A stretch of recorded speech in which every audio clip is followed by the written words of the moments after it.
dan juga agar nanti orang tua yang tidak masuk bisa mengikuti rekamannya. Baik, Bunda sekalian, materi pagi ini adalah tentang sukses atasi buah hati dengan seni menata emosi.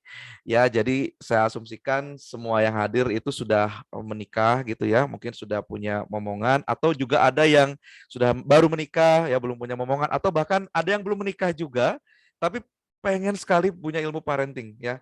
Itu luar biasa berarti udah persiapan ya. Nah, kenapa kami mengangkat materi ini? Karena jujur saja materi tentang menata emosi gitu ya, itu adalah materi yang bagi saya pun saya tetap belajar untuk bisa menerapkannya sepanjang waktu, Bunda. Jadi saya membawakan materi ini, Kang Samsul membawakan materi ini bukan karena Kang Samsul itu udah hebat, bukan. Justru saya membawakan materi ini untuk mengingatkan diri saya. Saya harus bisa menjadi orang tua yang pandai menata emosi agar di rumah itu selalu tentram, dengan anak-anak juga dekat, dengan pasangan juga tetap baik seperti itu, Bunda ya. Jadi tidak ada niatan dari kami untuk menggurui, mengajari, tapi lebih ke arah untuk sharing, berbagi ya. Itu saja dari saya. Nah, jadi untuk pertanyaan pertama nih sebelum masuk ke materi, Bunda sekalian, uh, pagi ini ya, hari ini ada yang sudah marah atau belum? Sudahkah Anda marah hari ini? Silakan chat di kolom komentar. Marah boleh terhadap anak atau apapun itu, ada yang nge-trigger ayah atau bunda. Sudahkah ayah bunda marah hari ini? Ada yang udah marah atau belum? Sudah. Alhamdulillah belum. Belum. Yang belum jangan sampai ini ya, yang belum jangan sampai marah. Sudah. Oke. Kalau boleh tahu apa penyebab marahnya, Bun? Ya, penyebab marahnya apa? Kan gini ya, kalau kita lagi aktivitas normal gitu ya, anak-anak berangkat ke sekolah, kadang-kadang dari bangun tidur aja itu udah kadang-kadang itu sudah kadang-kadang itu sudah ada aja hal-hal yang nge-trigger kita untuk marah gitu ya. Kalau misal di hari normal, di hari biasa, baru bangun pagi aja kadang-kadang ada anak-anak yang dari susah dibangunin, udah mau berangkat ke sekolah, yang satu masih main belum mandi gitu kan, yang satu lagi udah mandi tapi nggak mau makan dan lain-lain. Nah, eh, ada banyak hal alasan untuk kita marah. Marah adalah fitrahnya kita juga, tapi tentunya kalau marah-marah setiap hari dari pagi sampai sore itu nggak baik, benar nggak Bun? Malah katanya cepet tua gitu ya. Nah, kalau misal eh udah ya masuk ya, screen masuk. Nah, kalau kita marah terhadap eh, anak-anak kita, tentunya kalau kita marah terhadap anak-anak kita, kita mungkin merasa itu adalah hal yang wajar atau biasa saja. Tapi kita jarang sekali sadar bahwa anak-anak kita itu hanya melihat apa yang dikelihatan oleh mata mereka. Mungkin marahnya Bunda itu bukan berarti Bunda beneran pengen memarahin anak-anak. Bener ya? Kita sering kali kita pada saat marah itu punya tujuan lain gitu, ingin mendisiplinkan anak, pengen ingat gitu.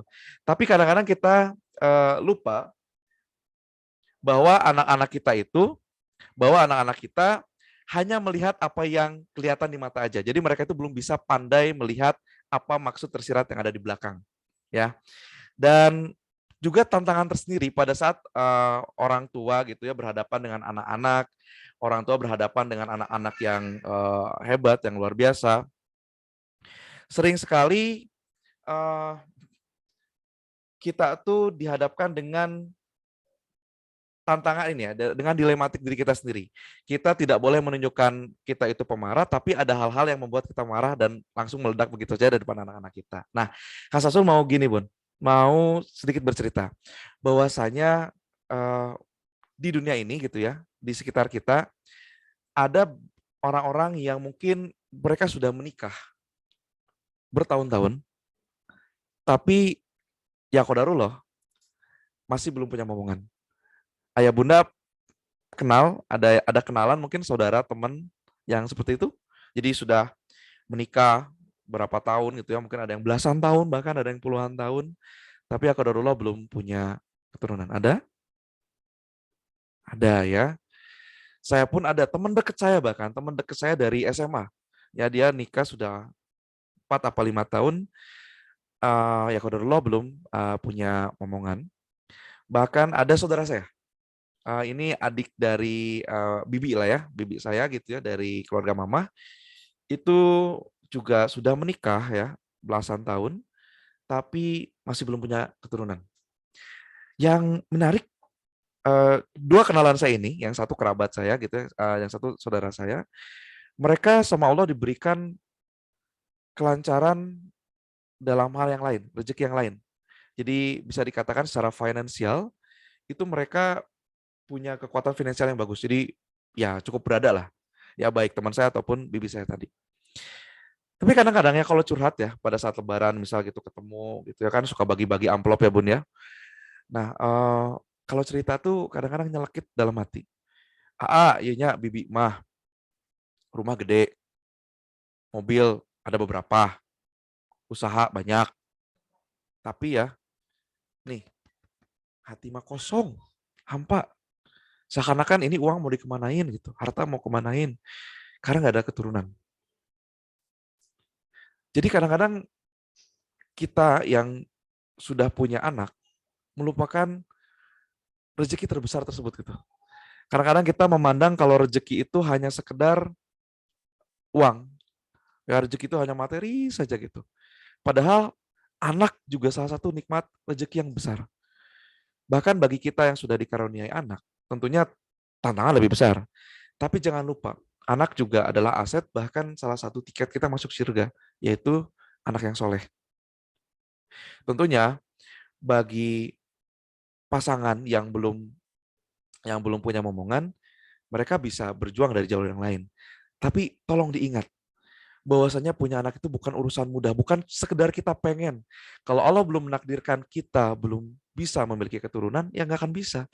Bahkan ada salah satu klien Kang Samsul, dia cerita bahwa saudaranya itu sudah program bayi tabung. 3 kali percobaan, ya Bunda mungkin tahu ya biaya bayi tabung itu berapa. Biaya bayi tabung itu kisaran rata-rata 100 tuh nyampe loh Bun. Dan Masya Allah 3 kali percobaan gagal. 3 kali gagal. Kalau kita hitung 1 kalinya itu 100 juta saja, 3 kali itu udah 300 juta. Mungkin kalau saya berikan pertanyaan ini kepada ayah bunda yang hadir. Kalau punya uang 300 juta sekarang nih, mau dibeliin apa? Mungkin ada yang belikan rumah, tanah, kendaraan, properti yang lainnya. Ya, buka bisnis, atau apapun gitu ya. Karena kita sudah punya momongan, udah punya keturunan, udah punya buah hati. Kita nggak melihat itu. Tapi bagi mereka, ini justru kebalikannya. Nggak mudah kan ngeluarin uang 300 juta untuk itu. Tapi tentunya mereka pasti udah punya tanah, punya punya punya mobil, punya properti, punya bisnis yang banyak, tapi tetap ada satu yang kurang. Jadi Kang Sasul punya satu quotes yang mana quotes ini adalah quotes yang menguatkan Kang Samsul, menguatkan uh, semua orang mudah-mudahan agar kita bisa mulai berdamai dengan diri kita semua dengan apa yang terjadi di rumah. Quotes-nya adalah tidak setiap pasangan ditakdirkan menjadi orang tua. Ya, saya ulangi, silakan masukkan dalam hati. Tidak setiap pasangan ditakdirkan untuk menjadi orang tua. Jadi bagi ayah bunda yang saat ini sudah dipilihkan, Allah sudah menunjuk kita untuk sebagai menjadi orang tua, kita syukuri, kita nikmati. Insya Allah ya, kadang-kadang kitanya capek gitu lihat anak-anak. Insya Allah, bunda, mereka itu masih dalam apa namanya kita tidak akan melebihi dari kapasitas kita. Tentunya di sini juga yang sudah punya anak, ada yang baru punya 1 anak, 2 anak, 3 anak, 4 anak. Biasanya makin banyak anak, pikiran kita makin pusing. Tapi kadang-kadang makin orang tua yang punya banyak anak, mereka sudah terbiasa katanya. Justru yang lebih pusing biasa kalau baru punya 1 anak, karena apa-apa itu masih sama orang tuanya, ya. Berantem pun sama orang tuanya, rebutan remote, rebutan handphone sama orang tuanya. Beda kalau dia udah punya adik, ya, dia punya beberapa ada kakak gitu berapa ya, pasti rebutannya kan sama saudara-saudaranya, ya sama kita mah tinggal aktivitas biasa aja. Ya, tapi ingat semuanya sesuai dengan kapasitas kita sendiri. Jadi silakan quotes ini Bunda masukkan ya, boleh Bunda posting, boleh Bunda. Yang penting saya titip ingat bahwa kita menjadi orang tua itu bukan sekedar keinginan kita, tapi Allah sudah menakdirkan itu. Dan ada pasangan, ribuan pasangan, jutaan pasangan di luar sana yang tidak ditarikan untuk itu. Ya, baik. Bunda sekalian, kalau sekarang kita berbicara tentang emosi, emosi itu kadang-kadang kita ingatnya cuma sekedar marah gitu ya. Padahal emosi itu bukan itu gitu loh. Emosi itu tidak hanya sekedar marah ya, tapi emosi itu sebenarnya reaksi kita terhadap apapun yang terjadi di sekitar kita atau yang terjadi kepada kita. Jadi bentuk reaksinya ini kan bermacam-macam ya. Sedih, khawatir, cemas, ya, takut, itu emosi. Marah adalah salah satu bagian dari emosi. Tapi kadang-kadang ya itu tadi ada konotasi kalau seandainya kita lagi kumpul gitu, ih, rumah emosian. Emosian itu selalu diartikan dengan marah-marah saja. Ya, padahal sejatinya tidak seperti itu. Nah, jadi emosi itu bentuknya bermacam-macam. Nah, dan dari riset yang ada satu riset gitu ya, menjelaskan bahwasanya emosi itu yang terjadi ya, emosi yang keluar pada saat itu sebenarnya itu hanya di-trigger atau dipicu oleh 20% kejadian saat ini. Sedangkan emosi yang keluar itu 80%-nya sebenarnya disebabkan oleh kejadian di masa lalu. Jadi saya kasih analogi gini. Kan emosi itu bermacam-macam ya, bukan hanya marah ya. Saya ambil contoh, misal Bunda punya satu benda ya, kenang-kenangan gitu ya dari misal jangan dari mantan ya, kalau dari mantan kayaknya kejauhan ya. Kalau Kak Dani mungkin dari mantan ya. Ya mungkin Bunda pernah bekerja di satu perusahaan gitu ya, terus dapat satu barang, yang barang itu diberikan pada saat Bunda misal pensiun gitu, atau kita keluar kerja dari situ. Barangnya mungkin kita udah simpen gitu, tapi satu waktu pas lagi beres-beres, kita buka lemari, ingat. Nah, triggernya pada saat kita buka lemari, lihat benda itu. Mungkin misal bendanya muk gitu ya, pas lihat muk, kita tiba-tiba sedih atau teringat gitu ya masa-masa pada saat kita masih bekerja di sana. Ya, kangen dan lain-lain. Nah, triggernya itu 20%-nya itu ya pada saat kita lihat muknya, tapi 80% emosi yang keluar itu disebabkan oleh kejadian pada saat kita masih bekerja di sana. Ya, kebayang ya maksudnya ya? Nah, termasuk ya kalau kita bicara emosi tentang marah juga. Pada saat misal nih anak kita gitu ya, dia ambil air dari dispenser, terus airnya tumpah, dia jatuh, gelasnya pecah. Triggernya gelas pecah, air basah dan berantakan gelas kan, apalagi gelas kaca gitu kan. Respon kita marah. Respon kita marah. Sebenarnya 20% dari kemarahan kita itu ya memang pada saat kejadian, tapi 80%-nya kita mungkin bisa marah besar gitu. Wah, ini kenapa kamu bukannya hati-hati gitu. Padahal anaknya juga sakit itu, tangannya berdarah gitu. Bukannya dilap tuh, bukan diambil anak lu, kadang-kadang kita lepas dulu marahnya gitu. Itu 80% disebabkan dari kejadian masa lalu. Mungkin bisa jadi pada saat dulu Bunda masih kecil ya, pernah terjadi hal yang serupa, lalu orang tuanya marahin Bunda. Triggernya mungkin itu, ya salah satunya gitu. Jadi kalau kita nggak bisa controlling emosi, ya, dan emosi negatif yang keluar itu bisa bahaya. Dan yang lebih bahaya lagi kalau kita memendam emosi itu, dipendam sampai lama, dan emosi itu akan tetap keluar pada waktunya. Jadi kalau kita marah besar pada saat itu, berarti ada emosi yang kita pendam selama ini dan meledak pada saat itu. Jadi bisa jadi nih pada saat Bunda masih kecil dimarahin seperti itu, Bunda nggak bisa lawan kan? Diem gitu, kayak takut. Tapi emosinya Bunda pendam, nggak keluarkan. Dikeluarkannya pas kejadian anaknya Bunda yang melakukan hal tersebut.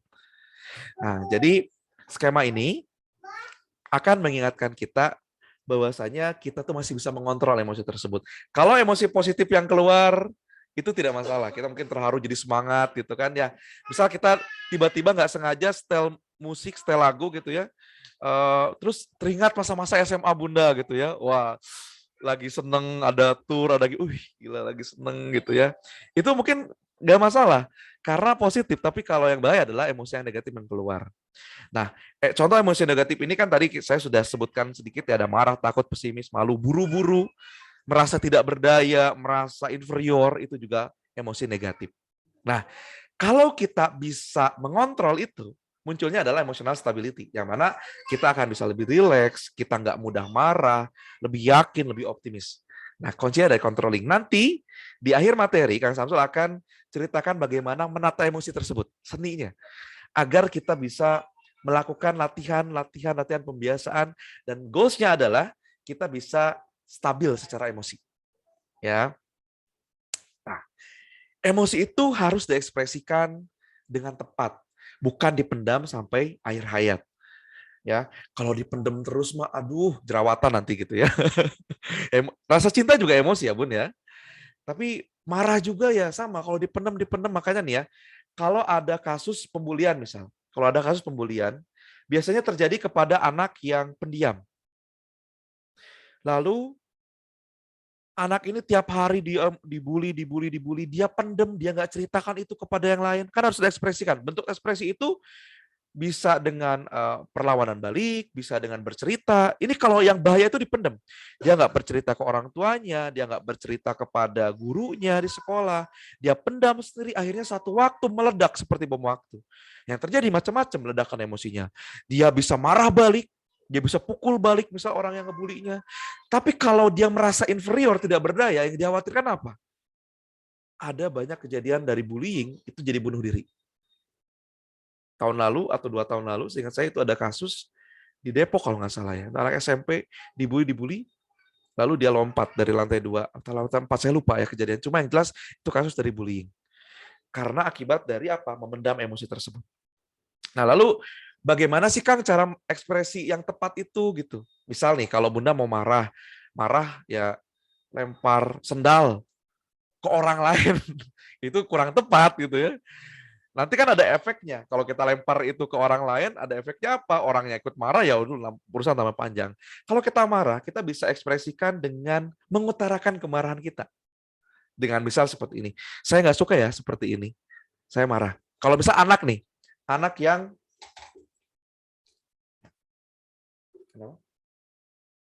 jelasin dulu. Nah, kalau misal ada anak kita gitu ya, anak kita bikin kemarahan, terus kita jewer. Nah, itu ekspresi yang kurang tepat. Tapi kita bisa ungkapkan dengan kata-kata seperti apa? Contoh, Bunda nggak suka ya seperti ini ya. Bunda marah. Bilangin ke anak kita bahwa kita marah. Ya, bukan dipendem aja. Ya, memang ada aku kan nggak tega lah. Gimana caranya biar saya nggak harus bilang itu ke anak? Ada cara lain nggak? Masih ada juga. Gunakan pasangan kita. Nah, ini yang sering saya gunakan gitu ya. Kalau misal Bunda mau marah sama anak, terus Bunda kalau mau mengungkapin seperti itu takutnya Bunda juga nanti malah kelepasan gitu ya, malah kelepasan. Terus Bunda bisa seperti apa nih caranya? Kalau misal takut kelepasan, Bunda pendem itu sebentar, tapi nanti pada saat pasangan Bunda pulang, misal si ayah pulang dari kantor kayak gimana, keluarkan ke situ. Ya bukan marah-marah ke ayahnya gitu, cuma kayak bisa lah kayak, ya minta waktu ya bentar, nggak usah ditangkepin. Emang mau apa Bun? Bunda mau cerita seharian ini, Bunda kesel banget. Ya, tapi ayah diem aja, jangan ditanggepin. Karena apa? Biasanya kalau pasangan nanggepin suka salah ya Bun ya, jadi manjang ya. Jadi si ayah cukup mendengarkan aja, Bunda ceritakan lewat si ayah. Itu juga sama bentuk ekspresi dari emosi tadi ya. Jadi ingat ya Bun, jangan dipendem ya. Bisa bisa dijelaskan. Nah, sekarang saya akan kerucutkan kalau kita fokus terhadap buah hati ya sama anak-anak kita. Nah, gini Bun, anak-anak kita itu kan ada tahapan-tahapan perkembangannya ya. Kalau kita berbicara anak di bawah 6 tahun, ya, yang mana memang masih pembentukan segala macamnya, jelas hal-hal yang kita perbuat pada masa golden age tersebut akan dibawa sampai dia dewasa. Dia mungkin tidak akan lupakan, anak bisa berubah, yes, gitu ya. Tapi tetap saja 6 tahun pertama itu memori dia benar-benar tersimpan. Ya, ada yang berkata sampai 11 tahun, ya whatever, tapi tidak masalah. Yang penting kita tahu bahwasanya di fase tersebut ada fase-fase yang krusial. Ya, fase-fase yang krusial. Nah, di dalam ilmu psikologi itu ada 4 perkembangan anak. Jadi ada perkembangan fisik, ini fokusnya terhadap motorik ya, kemampuan motorik halus, motorik kasar, perkembangan kognitif ya, bagaimana dia memahami dan merepresentasikan perasaan dia, bagaimana dia memahami lingkungan sekitar. Ada perkembangan bahasa juga, memahami dan bisa mengungkapkan perasaan dia terhadap orang sekitar. Dan ada yang saya buletin nih, yang paling penting adalah perkembangan sosial emosional. Jadi mengenali dan mengendalikan emosi. sayangnya ini bukan hanya sekedar nanti juga dia bisa sendiri. Ya mungkin kalau motorik secara dia kita kasih eksplorasi juga gitu ya, dia bisa berkembang gitu ya. Anak yang misal dibebaskan main panah atau pegang apa gitu, bisa jadi dia ya itu terbantu perkembangan motoriknya. Bahasa mungkin dengan kita ngobrol ada feedback. Tapi kalau sosial emosional, selain dari keturunan, jadi memang emosi itu ada yang bawaan turunan ya. Jadi kalau memang mamahnya mellow, papahnya mellow, ya anaknya juga nggak aneh kalau mellow gitu ya. Papahnya pemarah, mamahnya pemarah, anaknya pemarah, ya itu nggak apa namanya, bukan hal yang aneh juga gitu kan. Tapi juga pengaruh dari lingkungan sekitar juga itu besar sekali. Makanya perkembangan sosial emosional ini saya buletin karena pengaruh dari kita ya, dari orang-orang di sekitar itu sangat besar dan perlu kita perhatikan.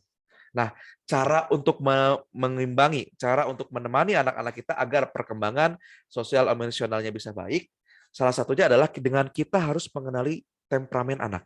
Oke, anak-anak itu kan terlahir dengan karakter yang berbeda-beda ya Bun ya. Ini misal kita ada 3 anak, yang satu mah gitunya kalau seandainya kita marahin, atau kita tegur, kita tegasin ya, bukan marahin. Misal, sholat. Anak pertama itu langsung nurut. Oke, gitu, sholat. Anak kedua, teteh, sholat. Ya mah nanti. Gitu, lenya-lenya dulu. Yang ketiga, dek, sholat dulu, dek. Apa sih mau aku sholat dulu nih? Lagi gini juga, lagi main game, adek. Oh. Beda-beda kan? Tapi di balik itu semua gitu ya, ada yang memang diturunkan, ada yang dari pembiasaan. Nah, kalau berbicara karakter, itu bakal lebih luas lagi ya. Dalam kita bisa pengen tahu karakter anak itu bisa dengan psikotes ya. Jadi kita bisa lihat karakternya itu sekarang yang terbentuknya apa ya. Bisa dari psikotes contohnya. Nah, tapi ada secara general itu keilmuan yang mengenali tentang temperamen anak. Jadi temperamennya bisa ini, karakternya nanti apa, itu bisa seperti itu ya. Jadi secara umum, secara general itu ada 3 jenis temperamen anak. Yang pertama, temperamen anak yang difficult, yang susah, yang hard gitu ya, cenderung gampang frustasi, mudah tantrum, meledak-ledak, ekspresif, itu yang difficult ya. Jadi kalau misal kayak tadi tuh yang ketiga itu kan difficult ya. Jadi di apa namanya, ditegasin, dikasih tahu sesuatu kadang ngelawan dulu. Mandi, Dek. Mandi, nggak mau main gitu. Sampai kita langsung tuh bersih tegang gitu. Itu biasa difficult ya. Ada juga anak yang slow to warm. Ini kebetulan anak saya slow to warm nih, Kak Ira. Jadi dia itu sensitif, perlu waktu untuk adaptasi dulu. Jadi kalau misalnya di lingkungan tempat baru gitu ya, ini di rumah tuh anak aktif banget ini anak gitu ya. Tapi kenapa kalau misal ke kumpul keluarga dia diem gitu ya, dia diem gitu. Itu slow to warm, dia harus butuh waktu dulu ya. Dan ada anak yang easy going gitu ya, ceria, aktif, dan dia mudah banget adaptasi, dia mudah banget menyesuaikan dengan berbagai perubahan situasi.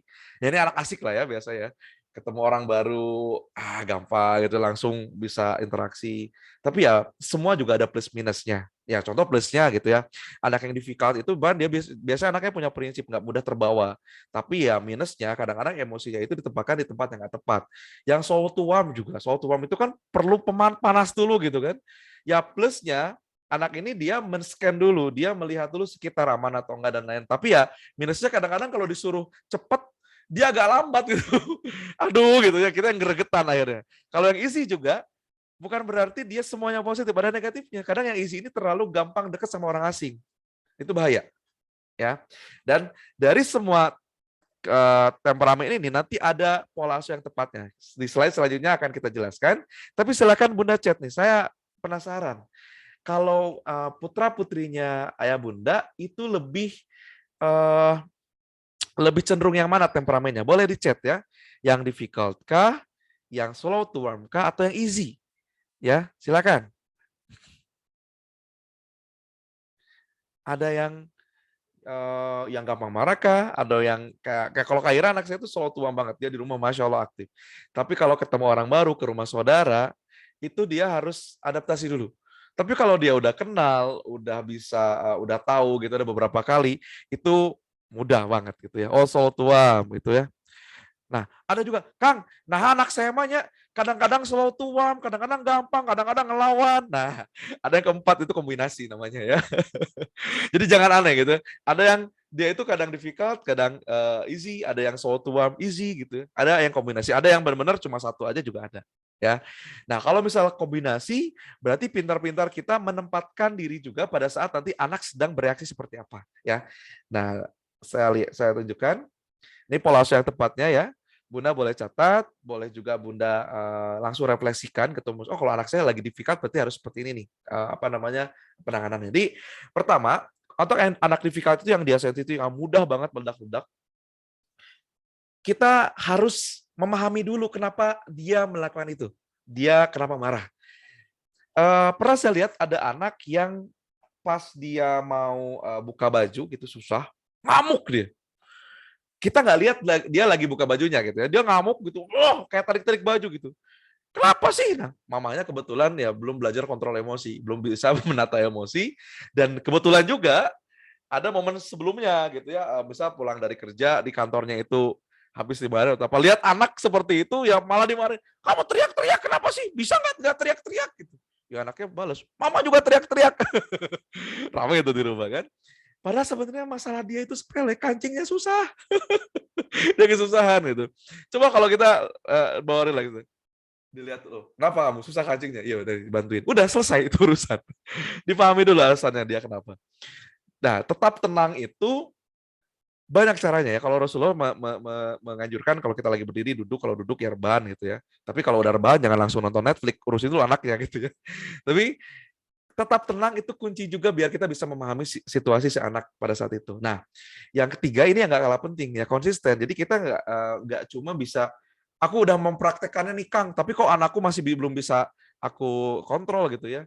Ya prakteknya cuma sekali beres seminar ya sama aja bohong gitu ya. Tapi konsisten. Ya pembiasaan itu juga berpengaruh, dan yang keempat ini yang paling saya suka itu menurunkan ekspektasi.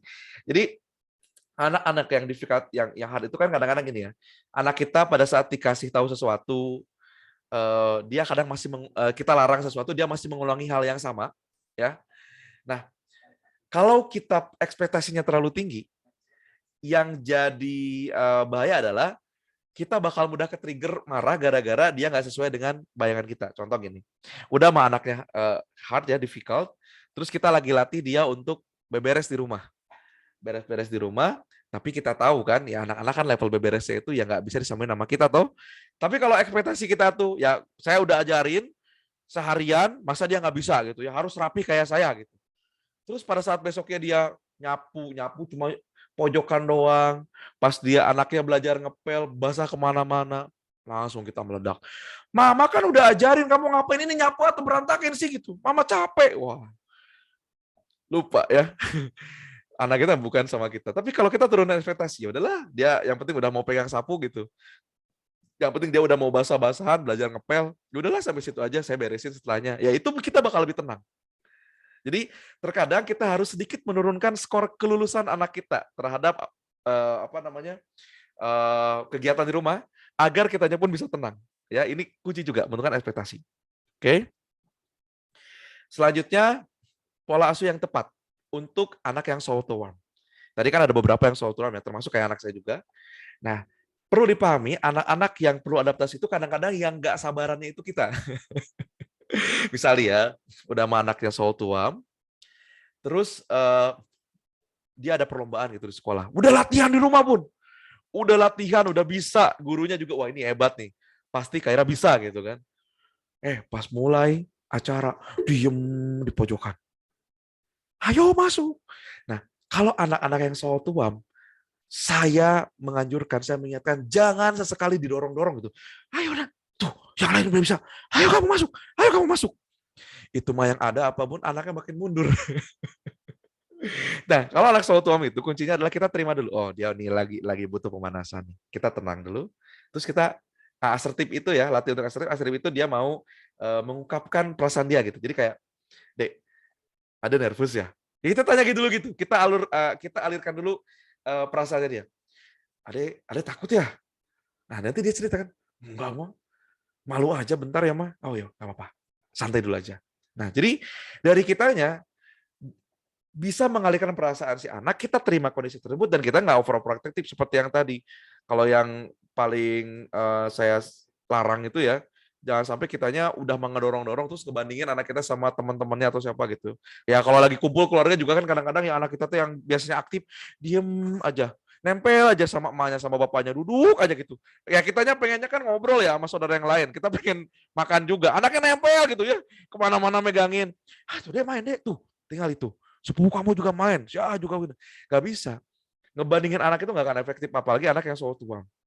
Dari kita gimana? Ya udah mau sama sok sendiri sama mama dulu. Udah biarin dulu aja. Tunggu deh, nggak sampai kadang nggak sampai 10 menit. Kalau kitanya nggak ada kata-kata untuk ngedorong dia, untuk mengepus dia, itu biasa anaknya yang udah baur duluan. Nah, cuma tantangannya adalah pihak ketiga. Kadang orang yang nggak paham anak kita yang aku ayo main. Ih, menit diam aja di situ tuh. Yang lain juga pada main keruh. Niatnya bagus ya mengajak, tapi kadang-kadang nah dari kita yang langsung bilang, nggak apa-apa teh, anak saya memang pengen biasa adaptasi dulu, nanti juga main sendiri. Nah kita harus kayak gitu, bukan malah ikutan.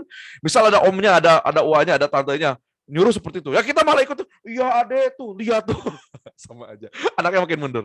Nah jadi ini kejadian di Kaira, di anak saya pada saat berkunjung ke saudara yang dia belum pernah ketemu, langsung kan disambut sama keluarga besar tuh langsung, ini udah wah lucu apa, langsung anak saya tuh malah nangis gitu kan. Padahal anak saya tuh aktif banget gitu. Tapi kami saya sama istri yang langsung bilang gitu ke saudara, nggak apa-apa biarin dulu aja, Kaira mah harus dicuekin. Nanti juga dia main sendiri. Oh gitu ya, gitu ya. Ya udah, semua pada cuek dulu, nggak sampai 10 menit udah main, udah muter-muter di rumah. Jadi itu bisa praktekkan. Nah yang terakhir, pola asuh yang tepat untuk anak yang easy. Nah yang easy itu cuma satu saya tulis di sini. Usahakan untuk tetap terlibat. Karena apa? Tadi kan kita tahu minusnya yang easy adalah mereka akan dengan mudah berinteraksi dengan orang asing. Kalau kita terlalu believe ya, terlalu percaya kayak karena terlalu trust maksud saya gitu ya, kayak udahlah biarin dia mah ada gampang main gitu. Kalau kita terlalu cuek dan kita nggak terlibat sama misal dia main kita nggak liatin gitu ya, terlalu banget gitu, ya kita jangan jangan sampai ada hal-hal negatif yang terjadi gitu. Misal dia malah eee, interaksi sama orang asing gitu ya, banyak bahayanya lah. Tetap kita harus terlibat buat anak yang easy. Jadi jangan mentang-mentangnya anaknya itu mudah gitu ya, kita udah tenang-tenang aja, nggak bisa seperti itu. Nah, yang kombinasi berarti kita lihat sikonnya. Kalau dia lagi pada saat dia lagi, kok tiba-tiba anakku marah-marah ya, perasaan tadi di rumah fine-fine aja. Lihat, nah balik lagi ke sini. Kalau oh dia kenapa? Dia nggak mau cerita, tapi kita harus observe nih. Oh dia tadi misal rebutan ternyata sama sepupunya. Nah kita urai dari situ dulu, tetap tenang dan lain-lain. Terus anak yang tadinya yang biasanya easy, tapi satu waktu tiba-tiba kok dia tebet murungkut wae gitu ya sama kita pas lagi kumpulan. Nah kita di situ juga nggak harus ngebandingin dia. Kenapa deh biasanya juga kemarin kamu nggak gini ya, nggak usah kayak gitu ya, udah terima dulu aja. Ya udah dari sini dulu aja, nanti kalau mau main main aja ya. Nah seperti itu, menyesuaikan sesuai dengan kondisi si anak juga bisa ya. Tapi kalau anak saya itu soal tuam aja. Mungkin anak bunda juga ada yang kayaknya anakku mah difficult aja deh Kang gitu. Bisa aja seperti itu ya. Jadi ini kuncian dasarnya. Nah, turunannya kalau kita bahas karakter itu lebih luas lagi. Jadi misal ada anak yang soal tuam ya. Terus dia secara karakternya itu misal dominan. Dia tuh soal tuam, tapi pada saat dia udah aktif, dia itu pengen dia yang menang sendiri. Jadi awalnya itu dia malu-malu kucing, kesananya malu-maluin. Nah itu nanti ada treatmentnya tersendiri. Kang Sasul nggak bisa jelaskan di sini karena itu bakal panjang banget. Tapi Bunda bisa mengetahui karakter anaknya dan pola asuh yang tepat itu dari pemeriksaan psikologi biasanya. Ya. Oke, sekarang kita lanjut ini. Jadi Kang sebenarnya boleh nggak sih orang tua tuh marah? Ayo, boleh nggak marah? Menurut ayah Bunda boleh nggak kita marah sebagai orang tua? Kalau misal jawab boleh, kalau misal jawab boleh, salah nggak Kang? Kalau misal aku jawab nggak boleh, siapa yang melarang itu? Nggak boleh marah. Ya, pada dasarnya orang tua itu boleh marah, boleh. Ya, tapi dikembalikan lagi. Marah sesuai dengan porsinya, marah sesuai dengan kondisinya juga. Jadi ada istilah gini, kita itu pada saat marah, ya jangan jadi hakim, jangan jadi polisi. Ya, jadi kita tuh jangan jadi hakim yang langsung judge gitu maksud saya gitu ya. Jadi kalau pada saat marah itu kita sesuaikan dengan kadar yang dilakukan oleh si anak. Jadi jangan sampai marahnya anak itu cuma level 2 ya, tapi marah kita tuh level 8. Sekalipun Ya, kita udah jelaskan tadi di awal. Mungkin ada trigger masa lalu yang bikin kita seperti itu. Tapi ingat, kita harus bisa kontrol. Jangan sampai masalahnya cuma gara-gara dia coret-coret dinding, tapi marahnya itu udah sampai ke wah lain-lain, jewer anak dan lain-lain, gitu ya. Nah ini saya ambil analogi ini. Ada kejadian dua anak dari dua orang yang berbeda numpahin jus ya di bajunya. Anak yang pertama pada saat tumpahin jus, mamanya langsung berrespon gitu ya. Itu kamu jus, kenapa ditumpahin? Bukannya bajunya dulu ya, takutnya anak kedinginan. Langsung dimarahin apa? Udah tahu mama itu nggak punya uang lagi ya kamu mah ya, malah numpahin jus. Tahu jus itu mahal lagi di sininya. Mama nggak punya uang, mana minyak mahal lagi. Dari urusan jus, ngebahas minyak. Mana minyak mahal lagi, mama harus ngantri. Kalau ngantri mana ada si ibu itu bau lagi kalau ngantri. Dari urusan jus ke minyak, ke ibu tetangganya yang bau badan. Kebayang ya kalau kita nggak controlling, kadang meledaknya kemana-mana. Ya, tapi beda halnya sama yang kedua, yang B. Dia lihat masalahnya apa? Oh masalahnya jusnya tumpah. Oke, jus yang tumpah bukan rezekinya anak. Bajunya basah, ya kita tanya anak mau diganti atau enggak. Ya udah nggak apa-apa nanti mama ini. Tapi lain kali hati-hati. Karena itu jus kita kan beli pakai uang gitu kan ibaratnya. Mama nggak beliin lagi ya jusnya ya karena mama udah nggak ada uang lagi. Udah sama-sama kasusnya. Minyak lagi mahal, mungkin ada yang ngantri tetangganya badannya bau juga. Tapi nggak dibahas sampai situ. Cukup menyelesaikan masalahnya sampai jusnya aja. Ya, ya itu cuma gara-gara jus, Bun. Sering kan kayak gitu kan, gara-gara tumpah apa ngebahasnya sampai lain-lain. Wah. Ya, ya, ayo ini ayah bunda lebih cenderung yang mana, A atau B nih? Saya mau bilang malu ya. Saya pun kadang-kadang masih ada A-nya. Saya nggak bisa pungkirin itu. Ya karena saya manusia. Tapi pada saat itu juga mudah-mudahan kita bisa segera diingatkan. Jadi wah ngapain ya melebar gitu kan. Jadi emosi itu adalah latihan sepanjang masa. Jadi kadang-kadang kalau nih ya ada klien ya yang melakukan pemberian psikologi atau psikotes itu kan bukan anak-anaknya aja Bun. Tapi kadang ada orang tua juga. Orang tua pada saat hasil psikotesnya keluar melihat level EQ-nya gitu ya, pengendalian emosinya. Meskipun usianya sudah usia matang, tapi belum tentu emosinya itu stabil. Malah banyak banget yang nggak stabil gitu. Dan kalau udah stabil pun tetap harus dijaga. Jadi ada kejadian kayak pada saat ini hasil konsultasinya bagus 6 bulan ke depan, 1 tahun ke depan, ternyata pas dilihat lagi kok berubah, malah turun. Nah mungkin ada kejadian selama 1 tahun itu yang merubahnya. Jadi tetap latihan. Ya, nih jawabannya ya kadang A, kadang B, kadang ya aku B. Wah yang ini B berarti luar biasa banget ya. Keduanya pernah saya lakukan. Oke kadang A dan B. Ya A dan B masih manusiawi lah ya. Tapi kalau lagi A, segera ingat seminar ini. Kok jauh banget gitu ya dari tumpah doang kita ngebahas yang lain gitu. Ya, ingat ya. Nah, di sini seninya. Jadi karena kita sudah tahu bahwa emosi itu adalah hal yang harus dilatih, dikendalikan sepanjang masa gitu ya. Ya, bukan hanya sekedar saya sudah bisa latihan, saya sudah bisa mengendalikan dan besoknya akan selalu gitu ya. Ya rasa-rasanya Rasulullah yang bisa seperti itu gitu ya. Kalau kita mah aduh jauh-jauh banget gitu. Nah, seninya di sini. Pada saat kita mau mengekspresikan emosi, tadi kita sudah bahas di awal, sebelum keluar kita identifikasi dulu. Name the feelings-nya. Ini sebenarnya saya tuh apa sih gitu.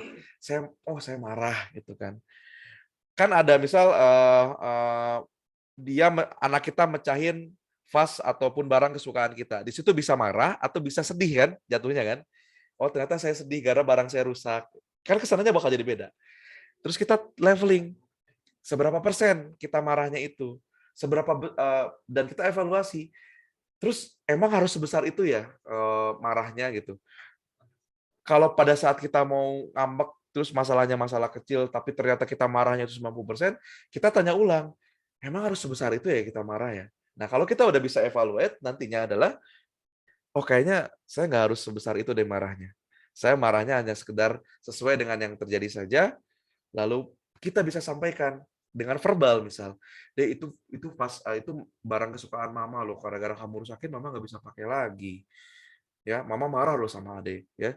Tapi mama tahu Ade nggak sengaja. Nah, bisa seperti itu. Sederhana itu sebenarnya. Ya, Akang sederhana-sederhana, Akang dia masih belajar. Iya, makanya Akang bikin seminar ini mengingatkan diri sendiri. Bahkan tadi pagi kemarin, ya, bahkan kemarin tadi pagi itu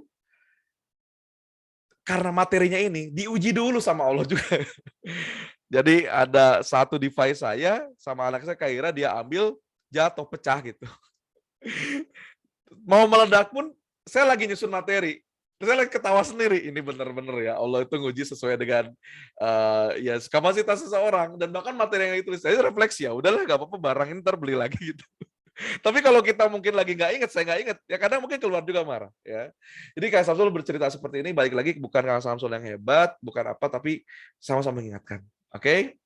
Jadi sekarang kalau Bunda mau marah, refleksikan diri, ya. Dan ini, ya penutup dari Kang Samsul, anak adalah titipan. Jangan pernah lupakan itu. Kadang kita merasa bahwa anak yang ada di rumah itu adalah itu punya kita gitu loh. Karena kadang-kadang kita merasa karena anak ini milik kita, ya karena punya kita mah bebas mau diapain. Wah itu agak ngeri sih sebenarnya ya kalau kita punya pikiran seperti itu. Saya ambil analogi sederhana nih Bun. Kalau misal Bunda dititipin sama kenalan Bunda yang kebetulan dia tokoh masyarakat. Misal ya, Bunda teh kenal sama Pak Bupatinya atau Pak Wali Kotanya. Terus Pak Wali Kotanya punya anak, anaknya balita atau ya SD, SMP lah terserah gitu. Terus dititipin karena ada satu hal, dia harus bertugas. Lalu anak ini melakukan keonaran di rumah yang membuat sesuatu yang bikin kita nge-trigger mau marah. Lalu pas kita mau mengekspresikan emosi kita, misal marah atau apa, kita ingat, kumahanya mau dimarahin anak orang. Kalau kita gimana nanti takut picariosen gitu ya sama ininya, sama apa namanya, sama papanya, sama mamanya. Akhirnya apa? Kita nahan diri karena ingat itu titipan dari teman. Itu teman kita yang nitipin anaknya ke rumah. Tapi kalau sama anak sendiri mah, aduh, ya karena merasa yang sendiri. Nggak kesalahan kecil langsung marah, langsung jewer gitu. Tapi kalau kita ingat anak titipan siapa, Bun? Anak titipan siapa? Anak titipan dari Tuhan ya, dari Allah Subhanahu wa taala. Jadi kalau kita lupa anak titipan bahaya, tapi kalau kita ingat, oh, kalau kita melakukan sesuatu bakal ada pertanggungjawaban nanti pada saat kita di akhirat. Apa yang kita lakukan sekarang itu akan dipertanggungjawabkan. Ya, nggak mungkin nggak dipertanggungjawabkan. Anak yang sudah bersekolah di sekolah pun di sini kan banyak pendidik dan guru ya para pengajar. Anak udah dititipin ke sekolah bukan berarti kita lepas dari tanggung jawab. Ya, tetap aja kan yang sekolah pun bertanggung jawab karena dititipin. Tapi tetap hakikatnya pada saat nanti pertanggungjawaban, kenapa anakmu seperti ini? Oh kan nggak tahu, kan udah diajarin di sekolah tapi nggak bisa seperti itu jawabannya. Tetap aja tanggung jawab terbesarnya ada di mana? Di rumah kita sebagai orang tua. Ya, jadi ayah bunda sekalian, materi tentang menata emosi, merefleksikan diri dan kita merespon ya terhadap apa yang terjadi itu bukan hal yang mudah tapi bukan hal yang sulit juga untuk kita latihan dan melakukannya. Doa Kang Samsul bagi ayah bunda yang saat ini mengikuti kegiatan ini baik secara live ataupun nanti yang record itu bisa berlatih ya lebih bisa berlatih tiap hari lebih sabar juga dan pada akhirnya kita secara otomatis bisa mengontrol emosi kita dengan baik ya. Karena sejatinya kalau kita bisa mengontrol emosi, itu bakal tenang kehidupan. Ya, jadi saya berdoa seperti itu. Mudah-mudahan ayah bunda sehat selalu. Mudah-mudahan nanti kita bisa bertemu lagi di kesempatan yang lain dan kita bercerita apa impact dari materi kali ini. Nah, nanti setelah sesi ini, nanti mungkin akan dipandu sama Kak Dandi lagi. Ada pertanyaan, Bunda bisa di chat aja Pak Dandi ya, Kak Dandi ya. Di kalau memungkinkan voice, kalau mungkin ini nanti Kak Dandi bakal kasih aturannya. Dan juga nanti di akhir acara itu nanti ada giveaway. Nanti Kak Dandi akan ceritakan juga seperti apa. Oh ya Kak Dandi sebelum sesi tanya jawab, Kak Samsul mau izin share dulu ya. Boleh silakan Untuk ini ya. Sebentar.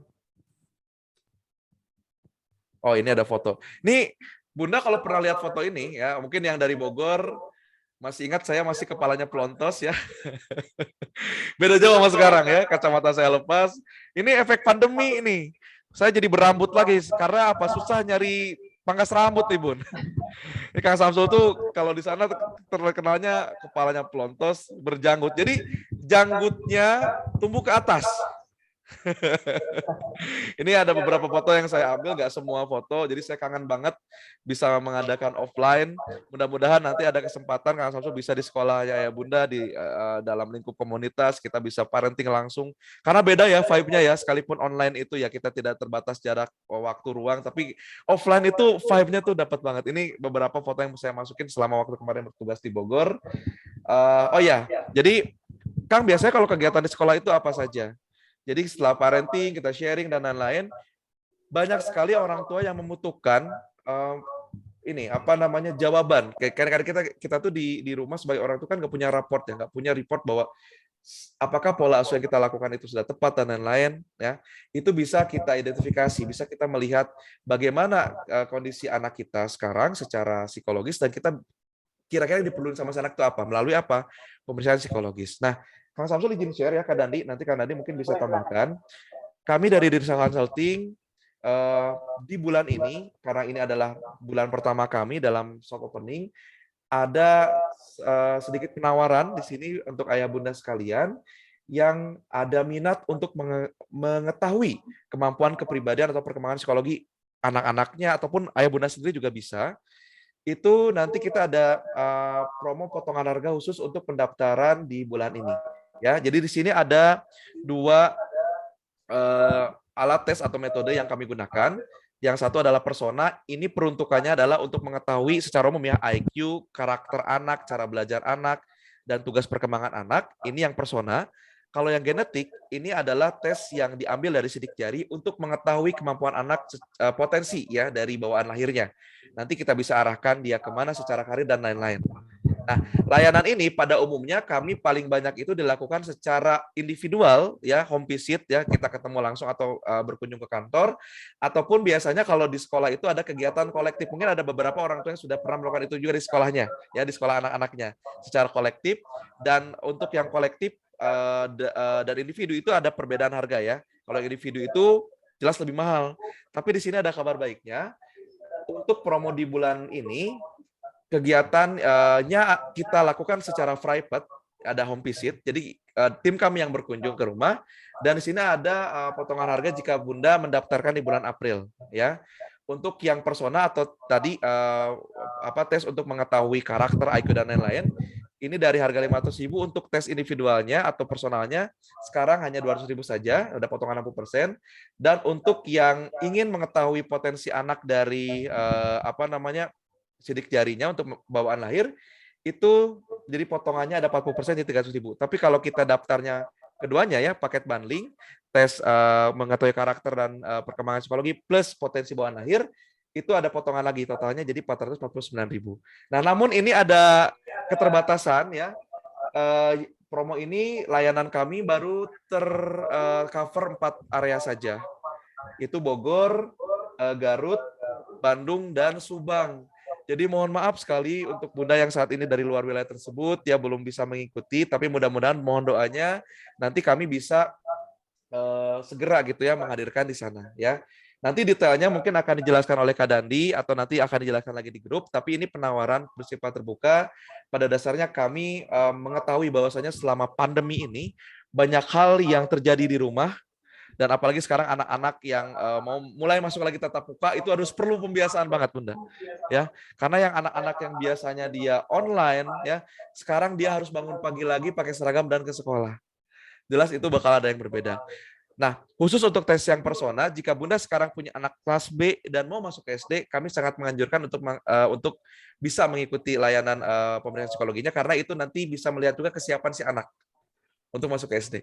Dan bagi beberapa anak yang usia di bawah 7 tahun, bahkan itu nanti kita bisa keluar, kalau misal anaknya ternyata mumpuni, namun usianya kurang dikit, misal kelahiran Juni atau 30 Juni gitu ya, itu kan nggak boleh ya, usianya harus 7 tahun di bulan Juli. Nah itu juga kita bisa bantu surat rekomendasinya jika hasilnya bagus.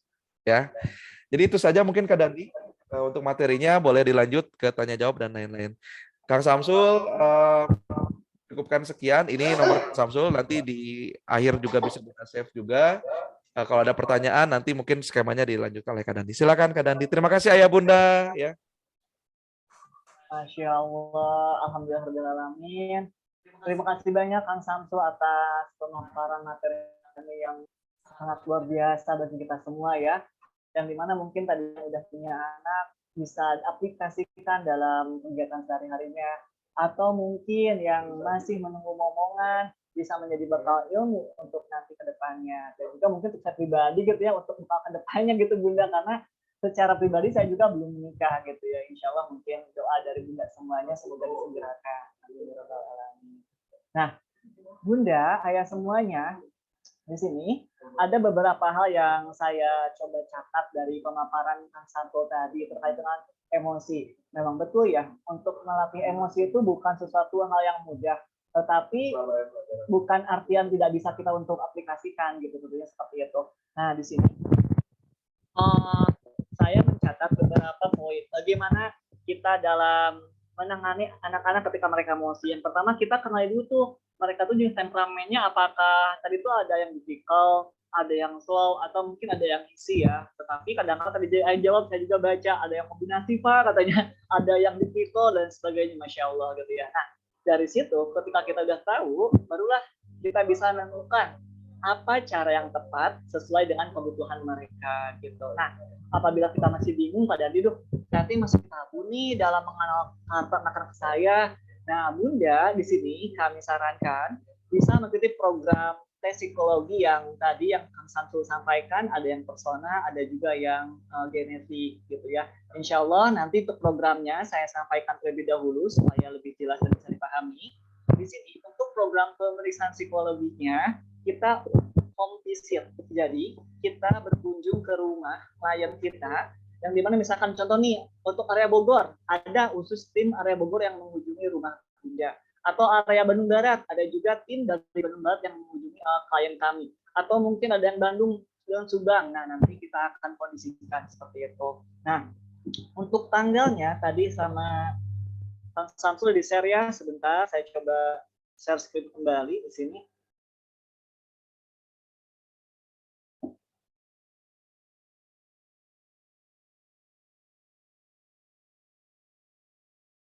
Sebentar.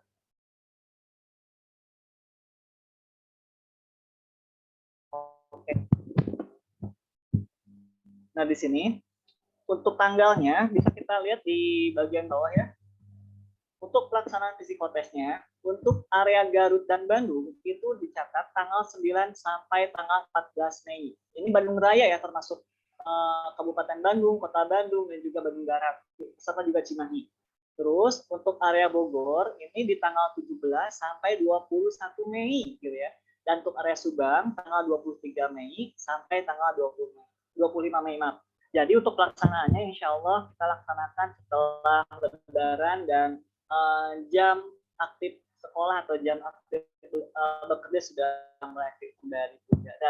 Dan kita harus bisa betul-betul memanfaatkan program ini. Kebetulan kita memang lagi ada promo yang dimana asalnya 500.000 bisa jadi Bunda mendapatkan investasi hanya 199.000 nih. Kalaupun ada yang genetik, Bunda bisa mendapatkan dari harganya 500.000 menjadi hanya 299.000. Adapun misalkan ketika Pak Dandi bisa nggak nih, saya dua-duanya langsung, saya mau tahu minat bakat anak saya dan juga saya mau tahu bagaimana karakternya. Bunda bisa mendapatkan paket bundling yang dimana asalnya 1 juta hanya dengan 450.000 kurang 1.000 nih Bunda ya. Alhamdulillah Bunda bisa mendapatkan program ini dengan luar biasa. Nah, itu mungkin pemaparan terkait dengan program lanjutan psikotesnya. Nanti bagi Bunda yang berminat, Bunda bisa chat atau konfirmasi di admin grupnya masing-masing. Seperti itu, misalkan, Pak saya mau ikutan, atau nanti juga insya Allah kami akan bantu linknya, supaya nanti Bunda bisa klik link tersebut, dan link tersebut akan nyambung dengan pendaftaran secara langsung, seperti itu. Nah, baik ayah Bunda semuanya, kita lanjut ke ini ya, ke sesi tanya jawab nih Kang Samsul. Kang Samsul bisa unmute. Oke, Masya Allah. Saya akan baca dari atas dulu ya.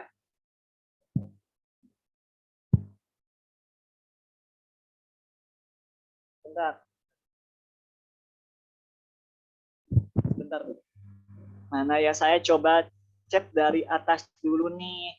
Kalau misalkan waktunya cukup, insya Allah terjawab semuanya, tapi kita sesuaikan dengan waktu ya. Mana, sebentar.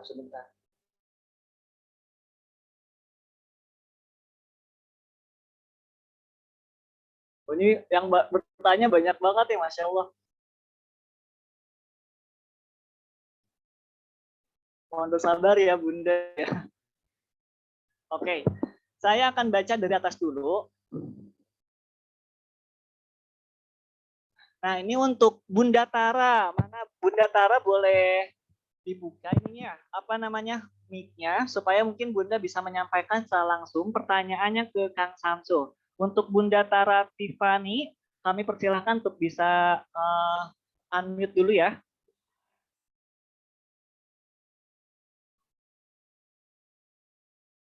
Mana Bunda Tara?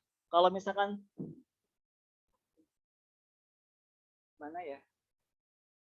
Mana Bunda Tara, sebentar.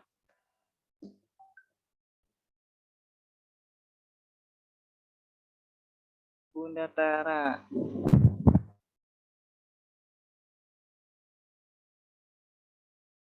Oke.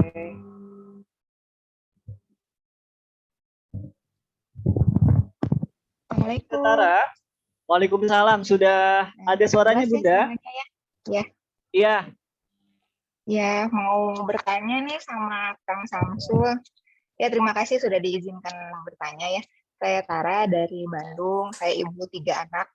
Yang ingin saya tanyakan, gimana ya mengantisipasi, misalkan jadi anak saya yang paling besar itu memiliki teman-teman dekat gitu ya Kang ya.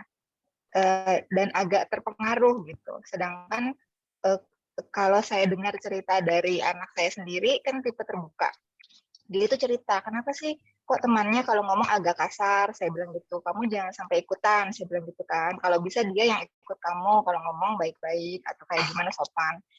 Terus dia cerita memang keadaan keluarganya itu cara didik si temannya itu memang begitu gitu. Jadi bahasanya kasar, terus cara mendidiknya keras dengan pukulan dengan apa gitu ya. Nah, saya kan tidak bisa memisahkan anak saya dengan temannya ini. Karena istilahnya mungkin anak saya punya kenyamanan tersendiri ya sama temannya ini gitu. Saya tidak bisa ngelarang langsung, kamu jangan main sama dia gitu. Kita kan nggak bisa seperti itu. Jadi cara mengantisipasinya gimana ya biar kita tuh tidak terpengaruh, biar anak saya tuh tidak terpengaruh dengan caranya si anak temannya ini gitu, Kang. Baik. Seperti itu sih pertanyaannya. Kak Daniel ini langsung jawab. Baik, Kang Samsul, silakan langsung. Terima kasih. Oke. Masya Allah, terima kasih Bunda Tara. Anaknya usia berapa ya? Sekarang ini 9 tahun. Berarti kelas 3 apa 4 SD ya? Ya, Perempuan kelas laki-laki? 3 SD ya. Perempuan. Perempuan. Untuk temannya perempuan juga, usianya sama. Betul. Sama ayahnya dekat nggak anaknya Bunda? Anak saya. Anak saya dekat sama ayahnya. Nah, punya adik atau kakak? Punya adik 2. Adik 2 perempuan semua? Iya, betul. Oke, good. Nah ini, jadi ayah bunda semuanya ada case nih. Jadi dari Bunda Tara ya, bahwa anaknya berusia 9 tahun, sekitar kelas 3 SD, punya teman dekat banget, dan temannya ini bahasanya kasar, tapi ya anaknya dekat dan punya kenyamanan tersendiri. Ada kekhawatiran takutnya nanti anaknya Bunda Tara ngikutin. Gimana cara mengantisipasinya? Tapi yang luar biasa yang Kang Samsul dengar tadi ya, ini Bun, anaknya mau cerita secara asertif. Nah, memang dia tipe terbuka dan easy sih. Ya, jadi gini, pertemanan saya pun, teman-teman dekat saya yang luar biasa itu ya, dari dulu saya ini anak STM, Bun. Saya anak SMK. Saya anak SMK dan ya Bunda bisa bayangkan, ya nggak semua anak SMK sama, tapi SMK ya zaman dulu itu kan laki-laki semua bahasanya merokok, mabuk-mabukan. Tapi alhamdulillah Kang Samsul tidak melakukan itu. Bukan karena Kang Samsul hebat, tapi Mama Kang Samsul yang selalu mengingatkan. Jadi gini, ada hukum kelekatan dan juga kebutuhan pemenuhan emosi dari si anak, yang mana itu kebutuhannya harus terpenuhi dari ayah dan ibunya. Berhubung anaknya Bunda Tara ini perempuan, dan kebetulan adik-adiknya perempuan. Nah, yang akan sangat berpengaruh dalam hal memberikan ujangan, nasihat, pemahaman jangka panjang itu ada di ayah. Nah, tadi Kang Samsul tanya, ayahnya deket gak? Deket. Kang Samsul senang. Kenapa? Iya, dekat sekali. Karena kalau anak perempuan gak deket sama ayahnya, waduh, ini tantangannya luar biasa besar. Ya, kenapa? Karena dalam ruang si anak itu ada yang harus terpenuhi dari sisi ayah dan ibu. Nah, dan biasanya ini hukumnya silang. Kalau anak perempuan, komunikasi itu kuat di ayah. Ya, kita sebagai ibu role model. Jadi kalau dari sisi kita nih, dari ibunya gimana cara ngatasinya? Selama bunda nggak berkata kasar di rumah, role model utamanya dia adalah bunda, insya Allah aman. Nanti yang menguatkannya ayahnya. Gimana mainnya, teman kamu gitu, di rumah kasar, gitu ya, kasihan juga ya, kamu tetap temenin nak gitu. Nanti kalau ada kita acara di rumah, misalnya ini boleh diundang, ayah yang mengingatkan itu secara verbal. Nah, bunda secara apa namanya contohnya. Jadi kalau di rumah tuh kayak main peran tuh di sini ayahnya sutradara, bundanya yang jadi artisnya. Nah, nanti ayahnya yang bilang, "Tuh, ayah mah seneng deh sama mama kamu. Bahasanya dari dulu ayah kenal halus gitu ya, masuk ke hati gitu. Nah, mudah-mudahan kamu bisa seperti bunda." Nah, itu dijelaskan secara gamblang oleh ayahnya. Jadi ada main peran di sini, Bun. Ya, bunda jadi artis, ayahnya jadi sutradara. Nah, bagi ayah bunda yang lain yang anaknya laki-laki gimana, Kang? Ibunya yang berperan secara verbal yang mengingatkan, ayahnya jadi role model. Alhamdulillah di rumah saya seperti itu. Almarhum ayah mencontohkan dengan baik bagaimana dia bisa bergaul dengan banyak orang, tapi nggak kebawa. Nah, ibu saya yang selalu ngingetin. Pada saat ayah saya sudah meninggal, memori ayah saya masih ingat banget di dalam saya sebagai role model, tapi ibu saya selalu mengarahkan sebagai sutradaranya. Jadi kayak Bapak dulu kayak gini, nah mudah-mudahan kamu bisa seperti itu gitu. Dan itu masuk banget. Alhamdulillah, meskipun saya di STM, saya nggak ngerokok, saya nggak lakukan hal aneh-aneh gitu. Tapi saya dekat sama mereka, teman-teman saya. Bahkan ya teman-teman dekat pun kadang-kadang ya kalau lagi kumpul bahasanya kadang ada yang kasar juga, tapi kita tahu penempatannya kapan. Gitu. Maksudnya kasarnya itu sebagai ke teman gitu ya biasanya. Tapi kalau di luar itu enggak. Jadi insya Allah masih aman selama ada kerjasama di rumah ya Bun ya. Tapi dengar tadi ada Bunda seperti itu, ayahnya dekat, saya sih insya Allah tidak terlalu khawatir. Ya. Nah, Bunda Tara kalau ingin lebih detail melihat bagaimana efek dari pertemanannya nanti dilihat dari grafik attitude scale itu bisa lewat dari pemeriksaan psikologi. Jadi lebih detail lagi. Tapi kalau jawaban secara generalnya, insya Allah yang tadi Kang Hamsu sampaikan itu bisa diterapkan di rumah juga. Bunda jadi modelnya, jadi artisnya, ayah jadi sutradaranya. Oke. Mudah-mudahan bisa terjawab. Baik, terima kasih banyak Kang Samsul atas jawaban yang luar biasa. Semoga Bunda Tara bisa terbantu dengan jawabannya Kang Samsul ya Bunda ya. Dan semoga bisa diaplikasikan dan saya doakan kedepannya anaknya menjadi lebih baik lagi dan soleh-solehan. Amin. Amin. Oh ya Bunda, sekedar mengingatkan terlebih dahulu. Nanti jangan dulu pada keluar karena ada giveaway untuk 10 orang. Apa nih Kang Ganti nih? Wow, 10 orang. Kira-kira apa ya? Penasaran kan? Nanti ada giveaway psikotes gratis. Nah, psikotes untuk siapa nih Kang Ganti? Psikotes ini untuk anak-anak kelas 3 SD sampai ke mahasiswa ya. Ini kalau kita rupiahkan kurang lebih investasinya sebesar 200 ribuan lah gitu ya bundanya. Nah hari ini untuk 10 orang yang beruntung bisa mendapatkan secara gratis. Ya untuk anak-anaknya mungkin ini cocok banget untuk anak-anak yang mungkin yang mau ke jurusan. Contoh misalkan Kang Dani saya punya anak 3 SMP nih, dia tuh kemana jurusannya ya? Nah ini mungkin bisa jadi rezekinya gitu ya. Nah di sini saya coba sebentar share screen dulu terkait dengan nah ya ini. Nah, caranya bagaimana? Ini saat ketentuannya ya. Maaf sebentar. Oh, aku grogi ya. Ya Allah. Kalau di saya suka berbunyi.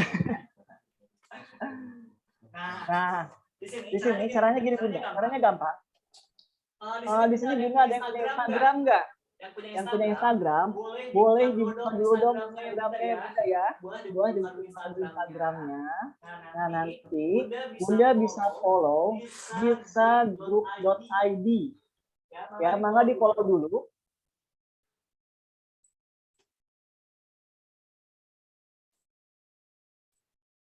Nah, udah di follow Instagram id-nya, Bunda bisa follow juga @Islam Spirit ini, akunnya Kak Santul nih gitu kan. Jadi misalkan ada yang mau bertanya bisa di video langsung gitu ya. Nah, atau Bunda bisa screenshot dulu ini syarat ketentuannya. Nah, syarat ketentuannya simpel. Saya akan bantu jelaskan di poin satu dulu. Pertama, Bunda wajib men-screen capture kegiatan seminar kita hari ini gitu ya. Di capture dulu. Nah, Bunda bisa di media sosial masing-masing. Bunda bisa posting di media sosial Bunda masing-masing dengan men-tag dan grup.id sama Islam Spirit. Seperti Bunda ya. Nanti tim kami yang bakal ngecek dan akan menghubungi Bunda. Halo. Nah, Bunda mohon maaf suara saya barusan hilang. Ada yang ngasih komen. Nah, jadi Bunda ketika udah nge-screen terus di-share di media sosialnya terkait dengan kegiatan kita hari ini, jangan lupa kasih testimoni ya Bunda ya. Testimoni yang paling menarik itu yang akan insya Allah kami pilih dan akan segera ditindaklanjuti untuk program psikotes gratisnya. Ya, itu terkait dengan giveaway-nya. Baik, mungkin Kang Samsul kita lanjut ke pertanyaan yang kedua ya, mumpung masih ada waktu di sini. Baik, silakan Kak Dandi. Oke, pertanyaan kedua. Aduh, jadi ketutup lagi nih. Sebentar.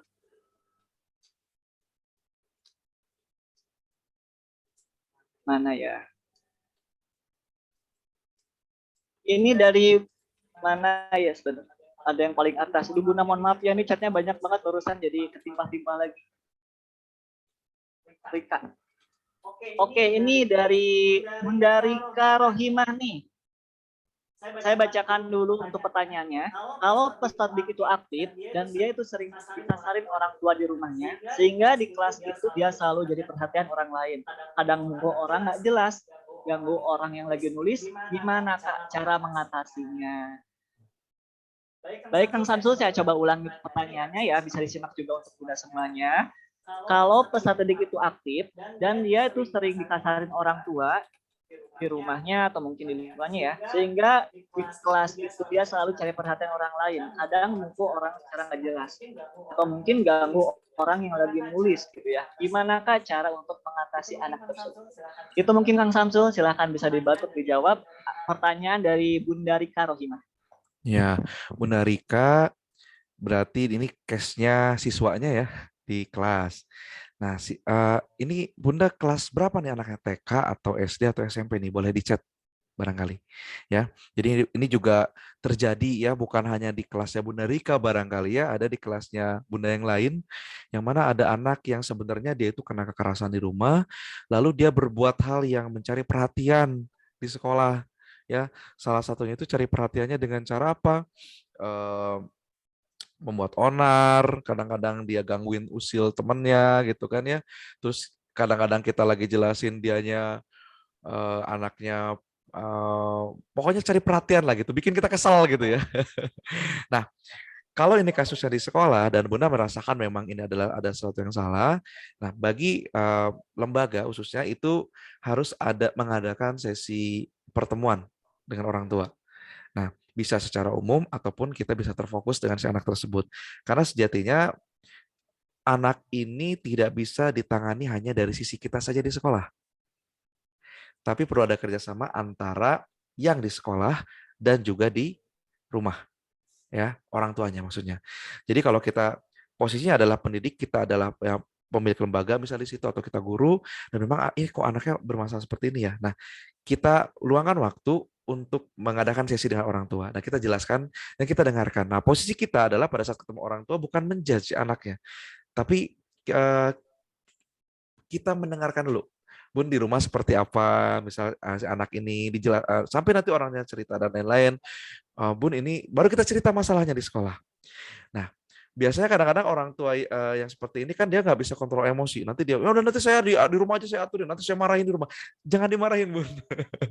Jangan dimarahin gitu. Nah, kami cuma minta untuk Bunda mungkin lebih bersabar dan agak ditahan gitu ya, supaya nanti buat si adiknya juga lebih tenang nanti di sekolah. Nah, pada saat kita di kelas, ya karena kita tahu ini dia tuh memang melakukan hal seperti ini bukan benar-benar keinginannya dia, ya kita dekati secara personal, ya. Tegur pada saat dia salah, yes betul sekali, ya. Tapi jangan mempermalukan dia. Kadang ada gini ya, maksud mempermalukan gini, kita nggak niat mempermalukan sebenarnya. Tapi hukuman yang kita anggap biar dia jerak, kadang-kadang nggak semuanya efektif pun, ya. Malah dia itu makin menjadi-jadi. Nah, bisa bentuk hukumannya itu seperti gini. Hukumannya nanti kamu nemenin Bunda ngecek jawaban soal misalnya gitu setelah selesai. Di momen itu pada saat nggak ada teman-temannya, biasanya si anak menunjukkan sifat aslinya. Jadi yang tadinya dia itu misal cari perhatian, tapi pada saat bareng sama kita, bisa jadi dia malah lebih terbuka. Terus pada saat itulah kita ajak ngobrol si anaknya secara secara intim, ya. Dan kalau anak udah asertif, jadi asertif itu mau mengungkapkan perasaannya, di situ ada goals yang sudah tercapai. Biasanya si anak sudah mengalirkan karena sejatinya ingat ya Bun, emosi itu kalau dipendem akan dikeluarkan sesuai dengan momentumnya. Sayangnya si anak ini emosi yang dipendam selama di rumah dikeluarkannya itu pada saat momen lagi pembelajaran.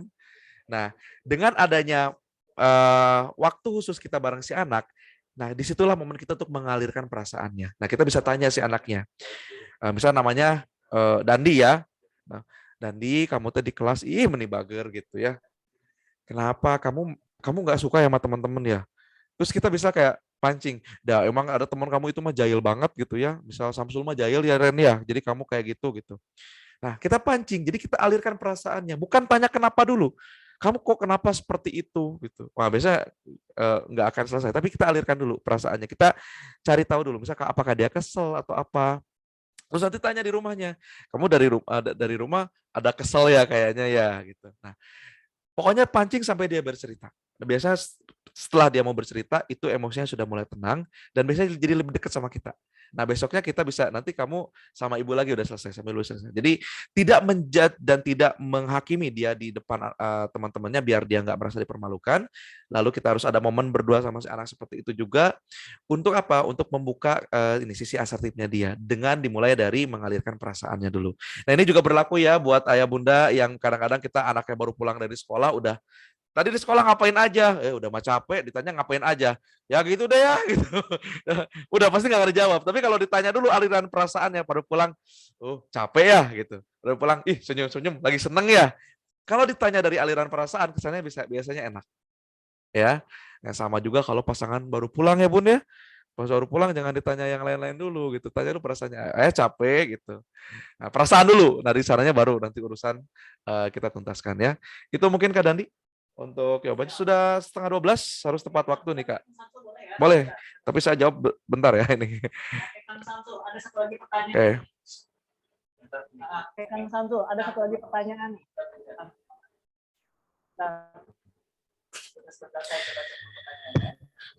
Ini dari ada pertanyaan dari Bunda Yeni Satria. Ini dari pertanyaan dari Bunda Yeni Satria. Optimalnya dari usia berapa tahun ya? Kang, untuk psikotes ini optimalnya dari usia berapa tahun ya? Mohon untuk dibantu Kang Samsul untuk dijawab ya. Psikotes ini optimalnya. Oke, Kak Dandi sudah cukup jelas. Kak Dandi suaranya agak terputus-putus barusan ya Kak ya. Jadi saya ulangi, untuk psikotes ini optimalnya dari usia berapa ya? Seperti itu pertanyaannya ya. Jadi karena ada 2 jenis psikotes yang di ini. Nah, ini yang pertama nih untuk yang persona, ini dimulai dari usia playgroup kalau yang persona. Jadi usia 3 tahun itu sudah boleh sampai dengan mahasiswa. Ya, dan ini dilakukan idealnya adalah 1 tahun sekali, karena kita ada ini nih Bun, ada poin nomor 5. Tugas perkembangan psikologi itu harus tuntas tiap jenjangnya, nggak boleh nggak tuntas. Makanya nggak aneh kan kalau Bunda pernah melihat anak usia SD tapi kelakuan kayak anak TK gitu ya, masih manja, belum mandiri gitu. Ada anak SMP kayak anak SD kelakuannya. Nah, ini biasanya tugas perkembangannya belum tuntas. Nah, di hasil tes itu kelihatan tugas perkembangannya skornya berapa, apa yang belum tuntas dan harus seperti apa. Dan ini bisa dilakukan dari usia 3 tahun ya. Kalau ini dari usia 3 tahun sampai dengan mahasiswa. Jadi fungsi utamanya adalah melihat perkembangan secara kontinu. Jadi bisa dilakukan per tahun. Jadi ayah bunda nih yang saya di sekolah saya Kang bisa setiap tahun, boleh ya. Kang saya misal kalau udah lulus dari sekolah di TK atau misal sebelumnya misal pernah ikut tesnya waktu TK, tapi sekarang udah SD boleh ikut, boleh juga. Karena memang sejatinya itu idealnya setahun sekali. Nah, kalau yang genetik ini perbedaannya adalah karena ini diambil dari sidik jari, ini cukup dilakukan 1 kali seumur hidup. Karena diambilnya dari data bawaan lahir atau dari sidik jari tadi ya. Yang dilihat adalah potensi bawaan lahirnya. Multiple intelligence itu menjelaskan potensi dia bakatnya itu bidang apa gitu arahannya ya. Kesananya itu kita melihat bagaimana gaya belajar dia bawaan lahirnya ya, visual kah, kinestetika gitu kan, audio kah gitu. Terus bagaimana karakter bawaan lahirnya. Jadi ada karakter yang diturunkan dari ayah bundanya itu biar tahu oh ternyata dia mirip kamu ya yang gitu bisa ke pasangan kita gitu kan. Dan otomatis karena kita tahu oh dia anakku tuh mirip kayak aku gitu. Kita juga tahu berarti kita tuh nyamannya seperti apa, plus minusnya apa. Dan kita harus lakukan itu kepada anak. Nah, perbedaan hasil karakter yang genetik sama persona. Kalau genetik itu kan yang turunannya, tapi kalau persona itu yang sudah ada intervensi dari luar, dari lingkungan, ya dari pola asuh juga. Ya, tetap dua-duanya juga penting. Jadi intinya kalau untuk idealnya dari kapan? Yang ini yang persona dari 3 tahun sampai dewasa. Kalau yang genetik ini bisa dari bayi. Bayi boleh. Toh juga dilakukannya hanya 1 kali seumur hidup. Jadi kalau udah pernah nggak perlu ikut lagi ya. Kalau belum pernah kami anjurkan minimalnya 1 kali seumur hidup boleh. Itu aja Kak Dandi. Siap. Terima kasih banyak Kang Samsu atas pemaparannya hari ini dan juga waktu sudah melewati dari waktu yang sudah kita tentukan ya. Juga saya menginformasikan kegiatan hari ini tidak akan ada saja insya Allah.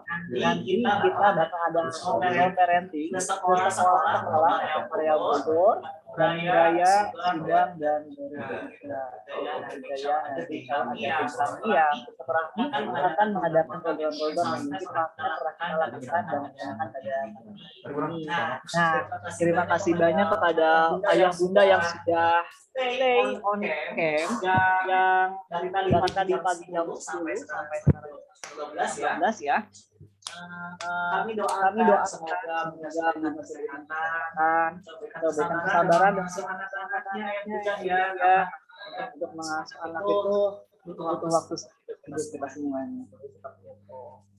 Nah, baik yang tadi dapat di awal di TK Terata ya atas nama Hairuna ini nanti bisa chat di grupnya atau mungkin pribadi yang memang dari saya atau mungkin orang tua ya bisa di chat pribadi juga tadi ada yang mendapatkan saling 57 dan surprise yang paling psikotes orang lupa di acara ini diupload di media dengan di tag juga akun Group.id sama tadi Spirit ya untuk kita belajar bersama-sama kembali.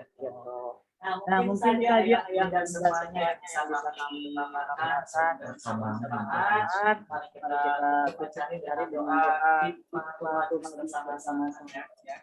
Bismillahirrahmanirrahim.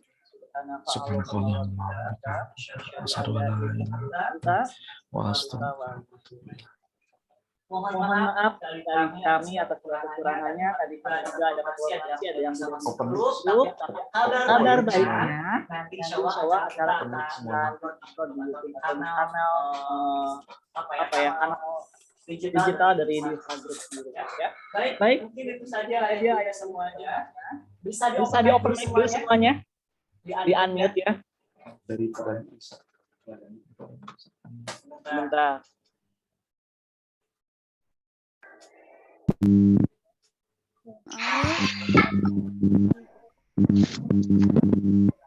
Oke, terima kasih Ayah Bunda ya. Mohon maaf kalau ada kesalahan. Mudah-mudahan nanti bisa bertemu lagi di lain kesempatan di grup. Nanti bisa chat di grup lagi ya. Ya, baik. Terima kasih banyak Ayah Bunda. Kita tutup dengan bacaan sama-sama. Alhamdulillah. Terima kasih. Assalamualaikum warahmatullahi wabarakatuh. Waalaikumsalam warahmatullahi wabarakatuh.